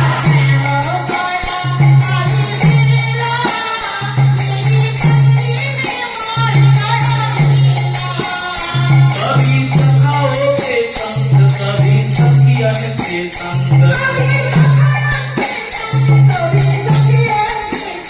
कभी सखाओं के संग कभी सखियन के संग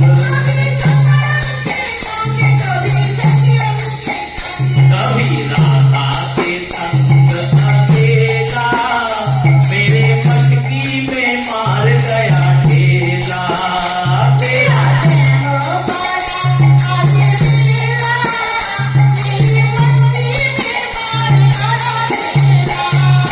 तेरा श्याम बड़ा अलबेला मेरे मटकी में मार गया ठेला तेरा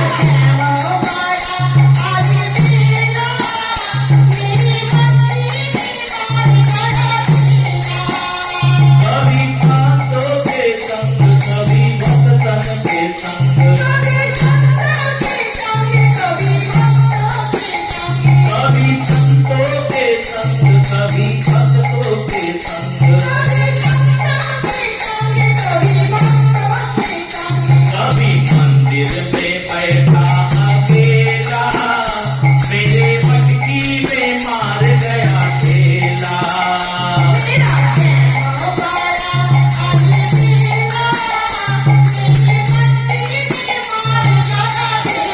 मेरे श्याम बड़ा अलबेला मेरे मटकी में मार गया ठेला तेरे श्याम बड़ा अलबेला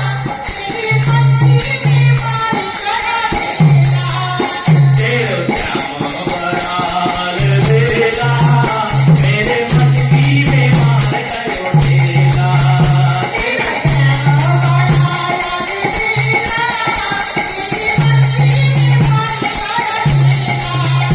तेरे श्याम बड़ा अलबेला मेरे मटकी में तेरे श्याम बड़ा अलबेला मेरे मटकी में मार गया ठेला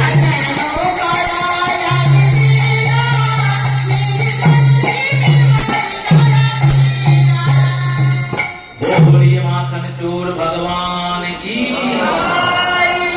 কবিরা বলছে তেরো শ্যাম পরা अलबेला मेरे मटकी में मार गयो ठेला तेरो श्याम परा अलबेला मेरे मटकी में मार गयो ठेला तेरे श्याम परा अलबेला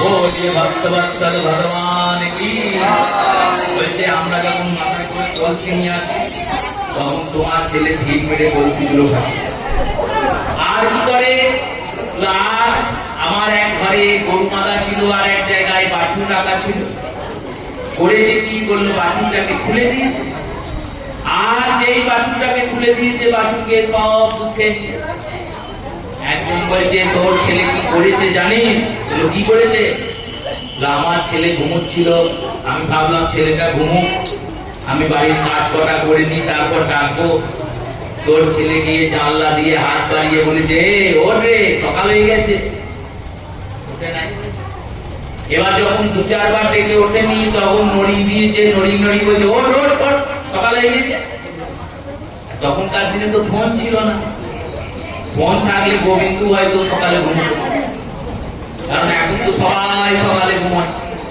রাতে জাগে আর সকালে ঘুমায় কেন? যাতে বাড়িতে চোর না। একটা ছেলে তার বাবাকে বলছে, শোনো, আমি যা দেশের উপকার করি কেউ করে না। বাবা বললেন, কি উপকার করিস বাপ তুমি? তো দেখো, আমি রাত 3টের সময় ঘুমুই। কি মহাকাজ করো না? ফোন ঘাটি। ফোন কেটে আমি রাত 3টেই ঘুমুই। কেন জানো? কেন? যাতে রাতের বাড়িতে চোর না ঢুকে। কেউ জেগে থাকলে তো রাতে চোর ঢুকবে না। আর যদি ঢোকেও আমি বলতে পারবো চোর এসেছে। এটা উপকার নয়। লাল উপকার করো বাপ, লাল অনেক উপকার করি। কেমন? সারা মাসে মোবাইল কোম্পানিকে টাকা দিই। টাকা দিই বলে ওদের চলে, নাহলে চলবে? এই ধরনের তো লোক ছিল না সে সময়। গোবিন্দ সকালে উঠতেন, গোবিন্দের বন্ধুরাও সকাল সকাল উঠতেন। এখনো গোবিন্দ সকালেই ওঠেন। মঙ্গলারতি ভগবানের হয়তো একবারে ভোরবেলায় ভগবান উঠে পড়ে। সেই রূপে গিয়ে ডাকছে, ডেকে বলছেন, ওঠ ওঠ ওঠ। উঠছে না। যখন ওঠেনি তখন হাত দিয়ে নড়িয়ে নড়িয়ে ডাকছেন, ওঠ রে এবার ওঠ। যখন ওঠেনি তখন কোথে চিমটি কেটে দিচ্ছে না, সে বেলা ওদিকে একবারে বকিয়ে কেঁদে উঠল। গোপী বলছে, এবার আমি তাকে সামলাবো না ঘর সামলাবো না কি করবো বলো, তোমার ছেলে এই কাজ করে। আর এক গোপী বলছে, জানিস যতটা তোর ছেলে কি করেছে? কি করেছে? আমার 2 মেয়ে, তাদের একবারই পরিমনা নাই। দিন রাত দুজনায় ঝগড়া করে। যখন ঘুমোয় তখন পিঠ ফিরে ঘুমোয়। এ ওর মুখ দেখবে না, ওর মুখ দেখবে। সকালে উঠিল মুখ দেখতাম, তাই এ পাশেও ঘুমায়, ও পাশেও। তোর ছেলে ঢুকেছে ঘরে চুপি চুপি, আর ঢুকে দুজনার চুলে বিনুনি দুটো নিয়েছে, আর বিনুনি দুটোকে ইট বেঁধে দিয়েছে। এইবার যেই আমার একটা মেয়ে উঠেছে অমনি চুলে টান পড়েছে, আর একটা মেয়ে উঠে পড়েছে। এবার এ যায় ডান দিকে, ও যায় বাঁ দিকে, কেউ যেতে পারছে না, দুজনেই কাঁদছে, দুজনারই চুলে টান পড়ছে। এইরকম বদমাইশি করে তো। আর এক কবি বলছে, তোর ছেলে কি করেছে জানিস? কি করেছে? আমার বাড়ি গিয়ে যত ননির হাঁড়ি ছিল সব ফাটি। ননির হাঁড়ি ফাটাতে তো ভগবান হত্যা, দধি ভাণ্ড ভঞ্জন, দিনরাত দধি ভাণ্ড ভঞ্জন। এই করেছে, করেছে করেছে। যে কটা ভালো হাঁড়িতে মাখন রাখা ছিল সে কটা খেয়েছে, খেয়েছে খেয়েছে, খাবার জিনিস খেয়েছে, তাতে কোনো দুঃখ নাই। খাওয়ার পর হাঁড়িগুলো সব ফাটে। এইসব করে চলে এসছে। প্রতিদিন কোথা থেকে হাঁড়ি কিনবো বল? এমনিতেই আমরা গরিব মানুষ, দিন রাত খাটি, তবে গিয়ে দুটো অন্ন জোটে। আর তোর ছেলে ওই হাঁড়িগুলো ফাটি দিয়ে চলে আসে। তখনকার দিনে মাটির হাঁড়িরই ব্যবহার বেশি ছিল। এই সব নালিশ যখন শুনেছেন মা যশোদা, তখন গোবিন্দকে ডেকে পাঠান। গোপালকে ডাকলেন। গোপাল এলেন। গোপালকে বললেন, গোপাল তুমি সত্যি সত্যি করে বলো তো বাপ, এই যে লোকগুলো এই কথা বলছে এগুলো কি তুমি করেছো? গোপাল বললেন, কি কি বলেছে শুনি আগে। আগে তালিকাটা শুনি, লিস্টটা শুনি। অভিযোগ করতে এসছো তো এরা সব। কোন কবি কি বলেছে শুনি? বললেন, এই দেখো, এই কবি বলছে তুমি নাকি বাছুর বাঁধা ছিল, বাছুরটা খুলে দিয়েছো, আর বাছুরটা দিয়ে গায়ের সব দুধ খেয়ে দিয়েছে। এরা যখন গায়ে দইতে গিয়েছে, গায়ে দহন করতে গিয়েছে, তখন আর দুধ পায়নি। গোবিন্দ বলছেন, হ্যাঁ মা করেছি। স্বীকার করছে, বলেননি যে করি নাই, করেছি। কেন করেছো এই কাজ? দেখো, আমি যেমন তোমার দুধ খাই, বাছুরটাও তো গরুর দুধ খাবে। আমাকে যদি কেউ বেঁধে রাখে আর তুমি এক জায়গায় থাকো, কত কষ্ট হবে বলো তো আমার? বাছুরটারও খুব কষ্ট হচ্ছিল। এরা গরু বাছুরটাকে খেতেই দেয় না। শাস্ত্রের নিয়ম, বাছুর এক বেলার দুধ পাবে আর এক বেলার দুধ গৃহস্থ পাবে। এটা শাস্ত্রের নিয়ম। মানে গরুর যা দুধ হবে সারাদিনে, তার অর্ধেকের ভাগিদার হচ্ছে বাছুর।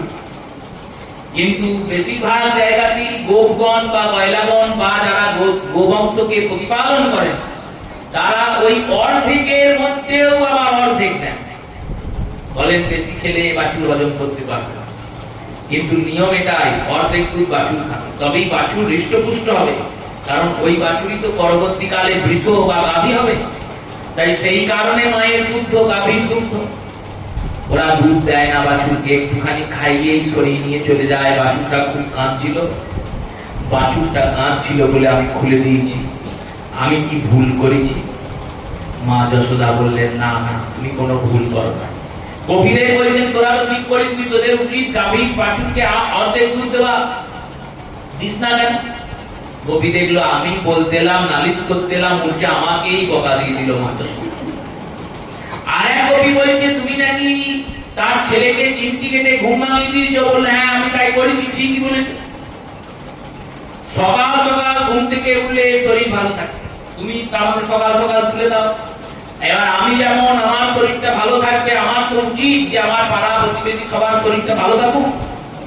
তাই আমি তাদের শরীর ভালো রাখার জন্য এই কাজ করেছি। আমার বন্ধুটা যদি পড়ে পড়ে ঘুমায়, ওর শরীর খারাপ করবে, তাই ওকে গিয়ে আমি তুলে দিয়েছি। উঠছিল না, কি করবো, চিমটি কেটে দিচ্ছি। চিমটি কেটে কাঁদতে লেগেছে, কাঁদতে লাগুক কাঁদুক, কিন্তু ঘুম তো ভেঙে গেছে, জেগে তো গেছে। মা যশোদা হাসছেন, বলছেন, কি বলবো বল, ও তো ভুল কিছু যুক্তি দিচ্ছে না। ভগবানের যুক্তির সামনে মা যশোদাও হার মানছে। যশোদা মা বলছে, তুই পূর্ণে শুয়েছিল, তাদের নাকি চুলের বেনুনি গুলো এক করে দিয়েছিস। বললেন, হ্যাঁ করেছি। কেন? রোজ দুজনের মধ্যে খুব ঝগড়া, দিন রাত ওরা ঝগড়া করে, বাবা মা শাসন করেও ঠিক করতে পারে না। তাই আমি চিন্তা করেছি, যখন দুজন ঝগড়াই করবি, দুজনকে এক জায়গায় করে দেবো। নে, কত ঝগড়া করবি কর। দুটো বেরুনি এক জায়গায় করে দিয়েছি, একে টানলে ও যাবে, ওকে টানলে ও যাবে, এই করতে করতে একদিন মিলমিশ হয়ে যাবে। আর একজন বলছে, তুমি নাকি মাখন খাও, মাখন খাওয়ার পরে হাঁড়িগুলো সব ভেঙে দাও। বললেন, হ্যাঁ ভেঙে দিই। কেন? তো দেখো মা, শাস্ত্রের নিয়ম, মৃত্তিকার পাত্র একবার ব্যবহারের পরে পরিত্যাজ্য। মাটির বাসন একবারই ব্যবহার করা যায়, একবারের পর আর দ্বিতীয়বার ওটা ব্যবহার করা যায় না। এবার বলবেন, ব্যবহার করা যায় না মানে? ব্যবহার করা যায় না মানে ওতে আর গোবিন্দকে ভোগ দেওয়া যায় না, ওতে আর সাধু গুরু বৈষ্ণবকে প্রসাদ দেওয়া যায় না, এইভাবে ব্যবহার করা যায় না। ব্যবহার করা যায় না মানে যে সব কিছু খায়, সে 10-12 খেতে পারে মাটির পাত্র, সে অন্য কিছু করতে পারে, গাছ লাগাতে পারে, এসব করতে পারে, কিন্তু তাতে আর দ্বিতীয়বার গোবিন্দকে ভোগ দেওয়া যাবে না। মাটির পাত্র একবারই ব্যবহার করা যায়। সাধুরা দেখবেন, যারা ভজন সাধন করেন, তারা চীনামাটিতে খায় না, চীনামাটির কাপে কিছু নেয় না, চা পায় না, নিলে স্টিলের গ্লাসে নেয়। কেন? চীনামাটিও তো মাটি, ওটা একবার খাওয়ার পরে এবার ওটা ভেঙে দিতে হবে, আর নাহলে ওটাকে আর ব্যবহার করলেই হবে। তাই চীনামাটিতে নেন না, ধাতু সবসময় ধুয়ে।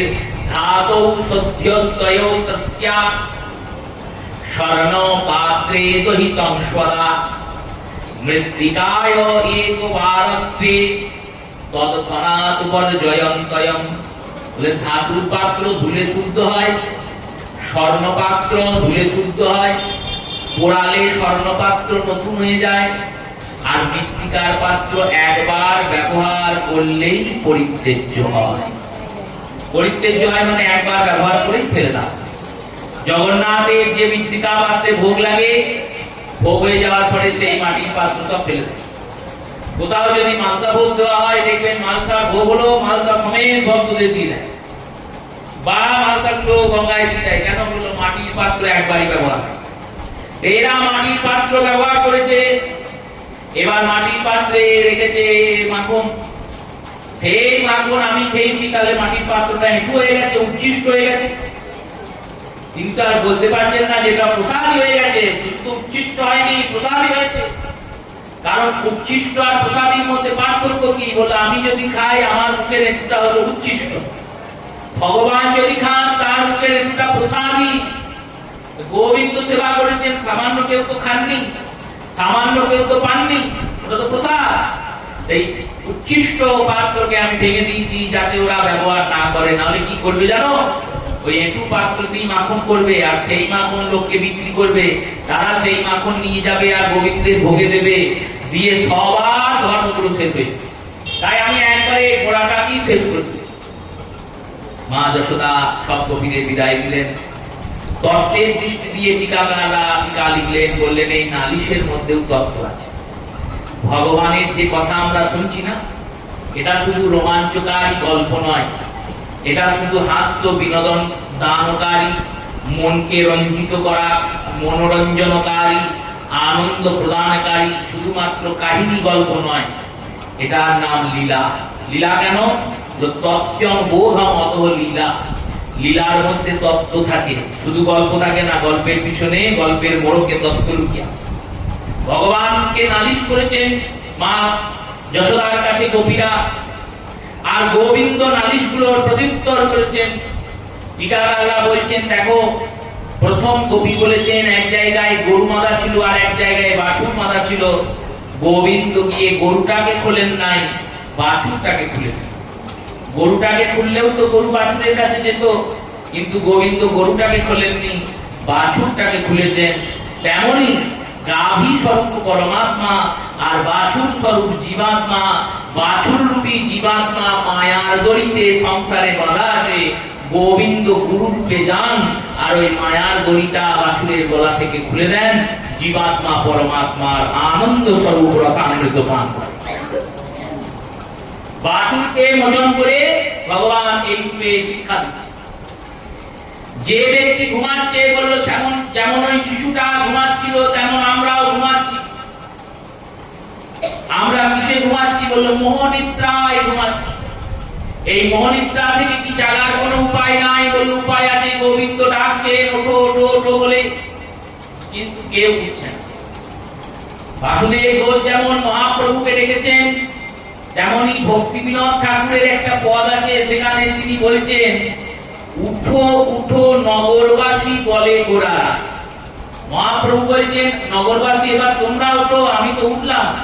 মহাপ্রভুকে যেমন আমরা সকালবেলায় ঘুম থেকে তুললাম, তেমনি মহাপ্রভু বলছেন, এবার তোমরা যাবো, আমি তো জেগেলাম, আমি তো জাগ্রত হলাম, উঠলাম, বসলাম, আরতি হলো, তোমরা কখন উঠবে?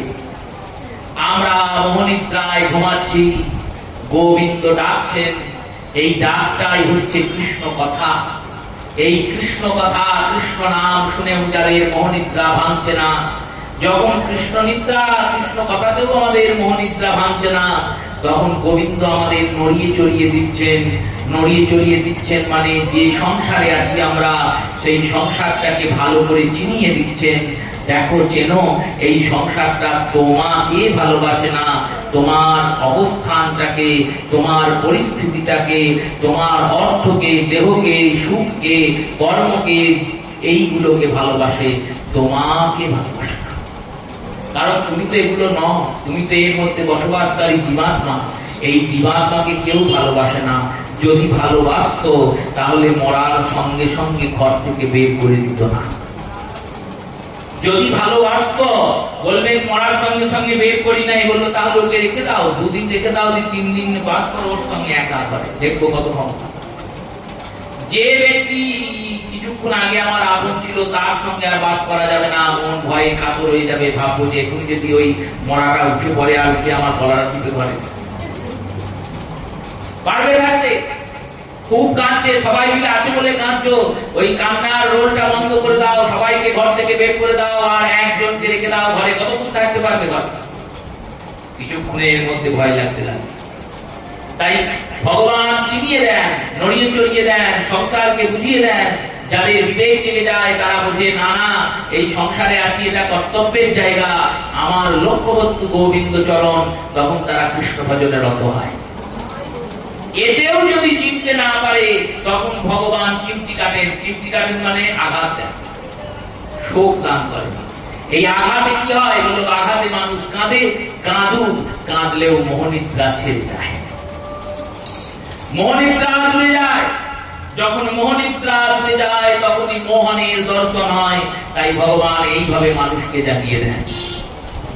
2 মেয়ে, দুজনের বিরোধী। এই 2 মেয়ে কি জানেন? লোকে বলে এই 2 মেয়ে হচ্ছে একটা সুমন একটা কুমন, আমাদের সুমন আর কুমন।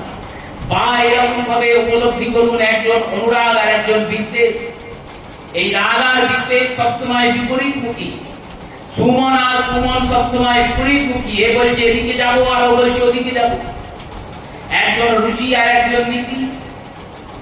গোবিন্দ কি করেন? বললো 2কে জোড়া লাগিয়ে দেন। বললেন এটাই তত্ত্ব। ভগবান বোঝাচ্ছেন যে এই সুমন আর কুমনকে যদি এক করতে চাও, তাহলে এই মনের অংশ দুটোকে আমার চরণে রেখে দাও।